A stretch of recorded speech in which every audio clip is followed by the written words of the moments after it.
কি এনেছো?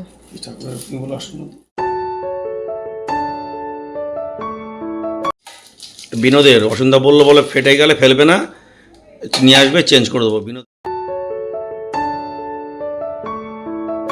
সবাই যখন দুপুরে ঘুমায় তখন আমি কাজ করি, জানি তো, সবার মতন তো কপাল করে আসিনি।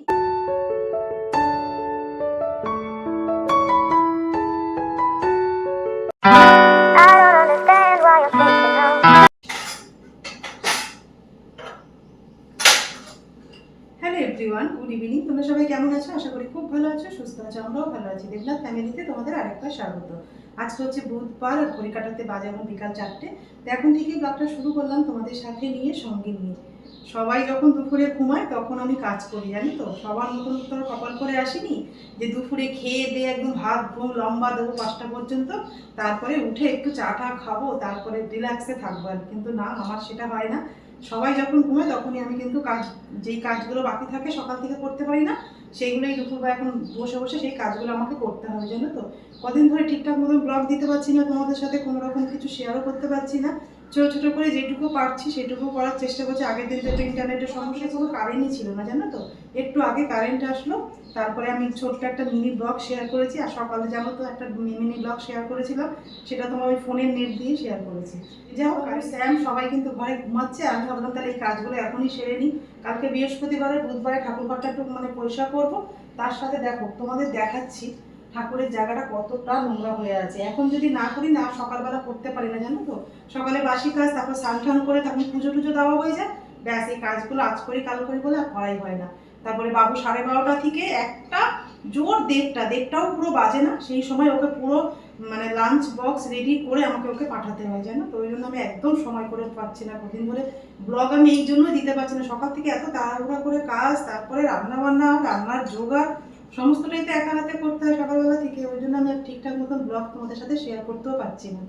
তা চলো, বিকাল থেকে একটা ছোট্ট ব্লগ তোমাদের সাথে শেয়ার করবো, আশা করছি তোমাদের ভালো লাগবে। তা চলো, আমি আমার ঠাকুর ঘরের চারপাশে যেভাবে পরিষ্কার পরিচ্ছন্ন রাখি সেগুলোই তোমাদের সাথে আজকে শেয়ার করবো। তো চলো, বিকাল 4টে থেকে রাত 10টা পর্যন্ত কী কী করি সব কিছু মিলিয়ে মিশিয়ে আজকে একটা ব্লগ শেয়ার করবো তোমাদের সাথে। তো চলো দেখাই তোমাদের দেবনাথ বাবু ওরা।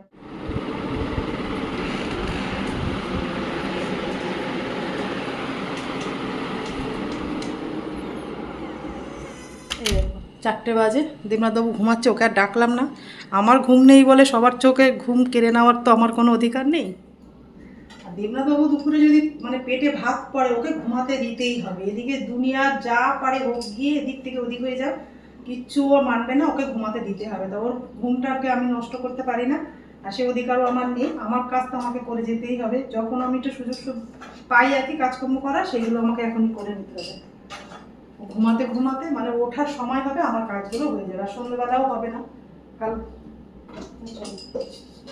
এই দেখো, এগুলো সব আজকে সকালবেলায় বার করে নিয়েছি, এগুলোর মাজতে হবে, জানো তো। অনেক কিছু নিয়ে এসছে ঠাকুরে, সেগুলো আমি ঢালবো।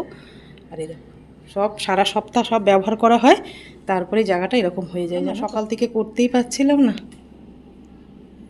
আমার ভগবান কিন্তু ঘুমাচ্ছে, ওঠার সময় হবে, আমারও কিন্তু কাজ হয়ে যাবে। কারোর ঘুমে কিন্তু আমি বাধা দিচ্ছি না। আমি আমার মতন আস্তে ধীরে আমি কাজগুলো করব, কাউকে কোনো রকম ডিস্টার্ব কিন্তু আমি করব না। তা চলো। আর সেদিনকে তো এইগুলো আজকেই নিয়ে এসছে, এগুলো সব ঢালতে হবে জায়গা মতন। এগুলো তো সব গুছানোই আছে মোটামুটি, এই জায়গাটা একটু গুছাতে হবে। দেখো এই জায়গাটার অবস্থা। তো চলো, ঠাকুর ঘরের চারিপাশটা একটু পরিষ্কার পরিচ্ছন্ন করে নিই।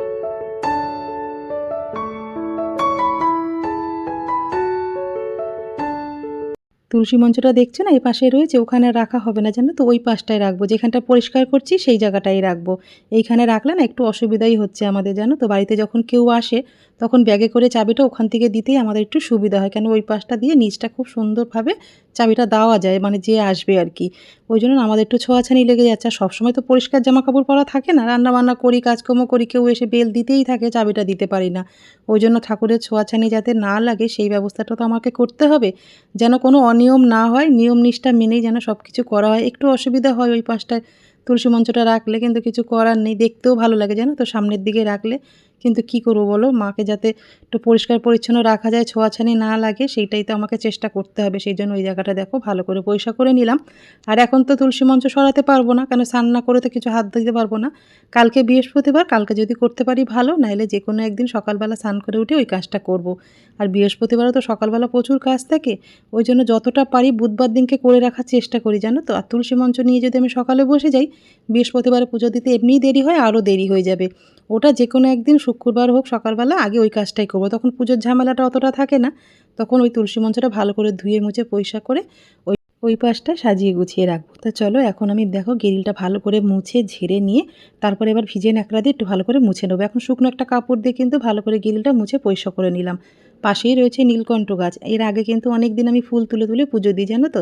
এখন কিন্তু নীলকণ্ঠ ফুলটা বেশ ফুটছে, প্রত্যেক দিন 2-4টে করে কিন্তু ফুল ফুটছে। আর ছাদে তো রয়েছে টগর ফুলের গাছ, 2-4টে করে প্রত্যেক দিনই ফুটতে থাকে। তা 2-4টে ফুল হলেও কিন্তু পুজো দেওয়া হয়ে যায়। তা দেখো ভালো করে কিন্তু ওখানটা পরিষ্কার করে নিয়েছি। তোমরা তো দেখতে পেলে কতটা কাচের জানলার যে ফাঁকগুলো, যে জায়গাগুলো আছে, সেই জায়গাতে ধুলো ময়লা তারপরে গাছের পাতা হয়ে পুরো ভরে গেছিলো জায়গাটা।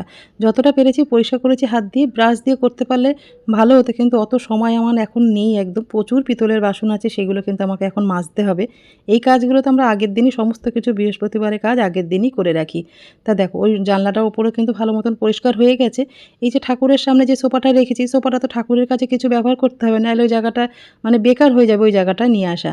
তা নিচে তো সব ননস্টিকের বাসন রয়েছে, যেগুলো মানে বড় বড় বাসন যেগুলো রয়েছে সেগুলো ভেতরে রেখেছি। ভাবছি ওই ননস্টিকের বাসনগুলো অন্য জায়গায় রেখে ঠাকুরের সমস্ত জিনিস ওইটার মধ্যে গুছিয়ে রাখবো। আজকে আর হবে না, আজকে ওই সোফার উপরে উঠে জানলা পরিষ্কার করছিলাম না, অনেকটা ময়লা হয়েছিল, সেই জন্য সোফার গদিটা ভালো করে ঝেড়ে মুছে ওখানটা রাখলাম। তারপরে সোফার ওপরটা কিন্তু গদিটা তুলে দেবো। কেন তুলে দেবো আর ওখানে কী রাখবো পরে তোমাদের সাথে সবটাই শেয়ার করব। তা দেখো, তোমাদের বললাম না ড্রয়ারগুলো তো ভালো করে গুছিয়ে রেখেছি সেদিনকে, কিন্তু ওপাশের জায়গাটা কিন্তু আমার ঠাকুর ঘরে যেটুকু জায়গা আছে ঠাকুর জিনিসপত্র রাখার জন্য যথেষ্ট।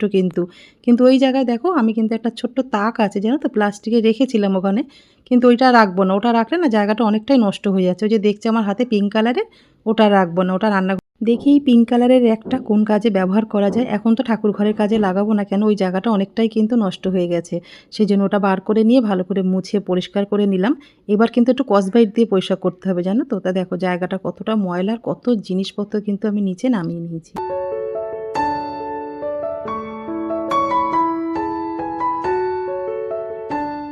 সমস্ত জিনিস ভেতর থেকে বার করে দেখো জায়গাটা কতটা ফাঁকা হয়েছে আর কতটা কিন্তু ময়লাও বোঝা যাচ্ছে। এই চিটচিটে একটা ভাব রয়েছে, ওই জন্য একটা স্কচব্রাইট নিয়েছি আর একটু ডিশ ওয়াশ নিয়ে নিয়েছি। মানে এটা ঠাকুরের জন্য ব্যবহার করা হয় ডিশ ওয়াশটা। ভীম বারটা কিন্তু আমি ছোটো একটা পাতা কিনে রেখে দিয়েছি ঠাকুরের জিনিসপত্র পরিষ্কার করার জন্য। তো ওইখানটা একদম চিটচিটে হয়ে গেছে। কেন বলো তো, প্রদীপের তেলগুলো থাকে না, তেলটা না ভীষণ চিটচিটে হয়ে যায় পড়লে।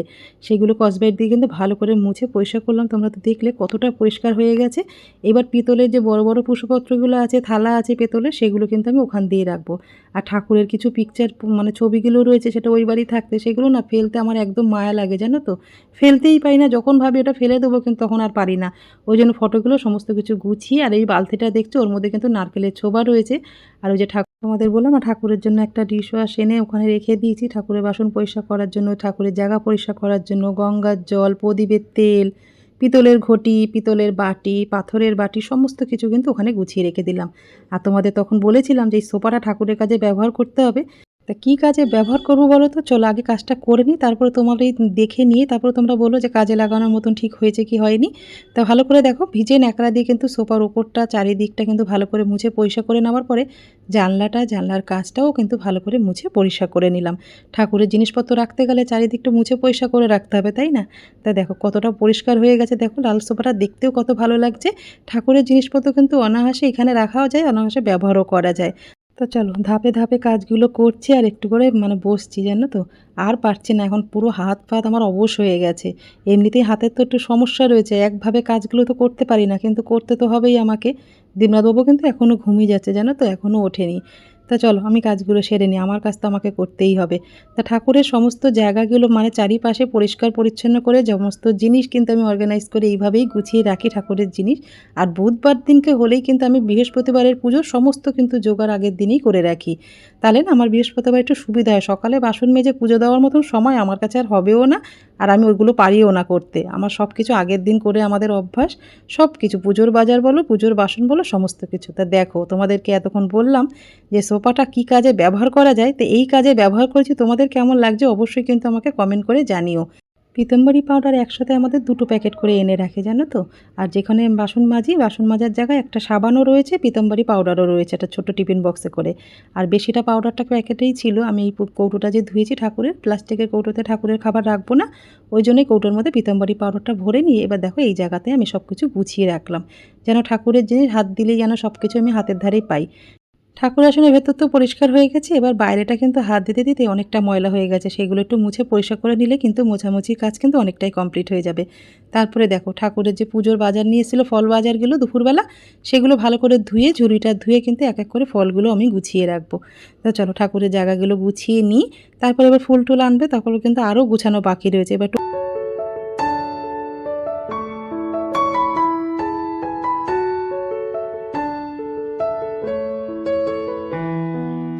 তা দেখো সোফাটা কিরম ঠাকুরের কাজে ব্যবহার করলাম, আর কতটা জায়গা দেখেছো ওপরে। আর অনেক ঠাকুরের বাসনও কিন্তু সমস্ত কিছু মেজে ওপরে গুছিয়ে রাখতে আমার কিন্তু খুবই সুবিধা হয়েছে। ঠাকুরের বাসন তো এখন ঠাকুরকে জাগাতে হবে, সন্ধে হয়ে গেছে, ঠাকুরের সন্ধ্যা আরতি করতে হবে, কিন্তু ঠাকুরের জায়গাতে বাসন রাখতে পারবো না, সেই জন্য ওই জায়গাটা মুছে পরিষ্কার করে ঠাকুরের বাসনগুলো গুছিয়ে রাখলাম। তোমাদের কেমন লাগলো অবশ্যই কিন্তু কমেন্ট করে জানিও। তোমরা তো দেখলে 5:45 বেজে গেছে, তাড়াতাড়ি করে গাটা ধুয়ে আমি কিন্তু চলে এসেছি আমার ঠাকুর ঘরে, সন্ধ্যা আরতি করতে হবে। তা দেখো না, মাথায় ওড়নাটা নেব তো একদম মাথা থেকে বেরিয়ে গেছে, মানে আর ভালো লাগছে না, মানে কি বলবো, সেই 4টে থেকে কাজকর্ম শুরু করেছি, প্রায় 2 ঘন্টা লেগে গেল সমস্ত কাজ গুছিয়ে ঠাকুর ঘরে আসতে। তা সন্ধ্যে দিচ্ছে, দেবনাথবাবু কিন্তু একটুখানি চা বসিয়ে দিয়েছে, লাল চা করে দিল আমাকে, একটু চা আর একটুখানি বিস্কিট খাবো, খিদেও পেয়েছে। কি বলছো? হ্যাঁ সবাই বলে তুমি কথা বলতে পারো না, বলবে না? সবাই তো আমারই কথা শুনতে পায় শুধু। না, 20 গ্রামের ফ্যাট ফিট ডাইজেস্টিভ খাও। তাও তো রোগা হচ্ছি না তো। আর কত রোগা হবে? আর খাবে কি দুটো দোকানে বলো? না না, দুটোই যথেষ্ট, এত কাজ করিয়েছো, 2টো বিস্কুটেই যথেষ্ট। তুমি কাজ করেছো? না আমি কাজ করিনি। আমার নাতির গ্লাসে চা খাচ্ছে। গদাইয়ের ওইটা তো আমিও খেতে ভালোবাসি, কেন মতো অনেকক্ষণ গরম থাকে চাটা, দেখো স্টিলের জিনিসের বেশ গরম জিনিস গরমই থাকবে। কাজ টাজ করে উঠে কেউ যদি 1 কাপ চা দেয়, চিনি ছাড়া লিকার চাই খাচ্ছি কিন্তু সন্ধেবেলা, এর থেকে ভালো মনে আর কিছু হতে পারে না। শরীরটা একদম ছেড়ে দিয়েছে, সারা দুপুর ঘুমটুম হয়নি তো। আর দেবনাথবাবুও কিন্তু চা টা খাওয়ার পরে ও কিন্তু পুজোর বাজার করতে যাদবপুরে চলে গেছিলো। আমার মতন তোমাদের সাথে কি এরকম হয় আমাকে কমেন্ট করে জানিও। বুধবার আসলেই সন্ধ্যাবেলা থেকেই শুরু হয়ে যায় বৃহস্পতিবারের পুজোর তোড়জোড়, মানে মনে হচ্ছে কালকে বাড়িতে বড় পুজো আছে, বড় উৎসব আছে কালকের, এই নিয়ে কিন্তু আমাদের বুধবার দিনটা। তুমি সব এক কালার আনো কেন? দূর বাবা, তোমাকে এক আনতে বলি তুমি আর এক আনো, জানো তো গন্ডগোল পাকাও। 3টে আলাদা না, 2টো লাল রয়েছে, তোমাকে বলেছি সবটা হলুদ নিয়ে আসবে 2খানা, দুপাশে 2টো কিছু দিতে গেলে 3 রকম 3টে কালার হলে ভালো হবে। এক আনতে বলি আর এক নিয়ে আসে, যে কোনো 2টো জিনিস দিতে গেলে এক কালারে 2টো আনতে হয়, আবার একটা কালারে 2টো আনতে হয়। 3টে কোন কাজে লাগবে? আমার কোনো কাজেই তো লাগবে না। রেখে দাও, চেঞ্জ করে নিয়ে আসবো আর কি। তুমি যে কাজটা করতে হয় সেটা পুরো কাজ করবে। হ্যাঁ জানি, আমি আমার কোনো কাজই ভালো না তোমার কাছে। ভালো কাজ, ঠাকুরের জন্য 2টো রয়েছে, লাল যেটা ব্যবহার করে ওই 2টো অনেকদিন ব্যবহার করেছি, আমি বললাম 2টো হলুদ নিয়ে আসতে। তা তুমি তো আমাকে বলো যে কি কালার আনবো না আনবো। বলেছি তো না। আর এটা হচ্ছে বাবুর ঘরে একটা, আর আমাদের ঘরে 2টো বাথরুমে, বাথরুমের সামনে 2টো পাপোশ, কালকে বৃহস্পতিবার, কালকে পাপোশ চেঞ্জ করবো। এটা ঠাকুর ঘরে অনেকগুলো টাওয়াল লাগবে, আগে যেগুলো ছিল সব পুরনো হয়ে গেছে। ঠাকুরের স্নান করাতে, ঠাকুরের বাসন মুছতে খুব কাজে লাগে এগুলো। 4টে একটু বড় সাইজের আনতে পারোনি? এই সাইজটা বেস্ট। আর কত বড় আনবো তুমি দেখো, তোমার ডয়ারে দেখো, ঠাকুরের ডয়ারে ঢোকাও, দেখো কোন ঢোকাও? ওই যে আগের যে সাইজ দেখো, সেম সাইজ দেখো। বিনোদের অসুবিধা বললো বলে ফেটে গেলে ফেলবে না, নিয়ে আসবে, চেঞ্জ করে দেবো। বিনোদের ভালো মালগুলো। ঠাকুর ঘরে 2খানা স্টিলের রয়েছে, ঠাকুরের প্রসাদ রাখার জন্য, নবলদানা, মিস্ত্রি, বাতাসা এগুলো রাখতে হয়। তা প্লাস্টিকের 2টো ছিল, 2টো চেঞ্জ করে দিয়ে এবার নতুন 2টো আনা হয়েছে। এটা স্টিলের গুলোই ভালো লাগে ঠাকুর ঘরে দেখতে, প্লাস্টিকের জিনিস দেখতে ভালো লাগে। কেমন হয়েছে জানিও, ভালো করে একটু ঢেলে রেখে দেবো। বেলফুলে মালা প্রথম উঠলো আজকে, গরম বাসছে না। নিয়ে এসেছিলাম ছোট ছোট, না এটা দেখো বেলফুলের মালাগুলো, এগুলো তো অবশ্যই ভালো, গন্ধ বেরিয়ে গেছে এখনই। আমি ফুলের দোকানে গেলে বিজয় কী বলে না, বলে দাদাকে দে আগে। আমি বললাম তুই যে 200 টাকা করে ডেলি বিল করি প্রত্যেক সপ্তাহে, বলে এতটাই ফুল লাগিয়ে বলো তুমি তো নাও স্পেশাল জিনিস, তো রেটটা বেশি পড়বেই। পরের সপ্তাহে তো বৌদি পাঠিয়ে দেবো, ঠিক আছে, ও এসে নিয়ে যাবে, ঠিক আছে, দামাদামি করে তখন ভালো হবে।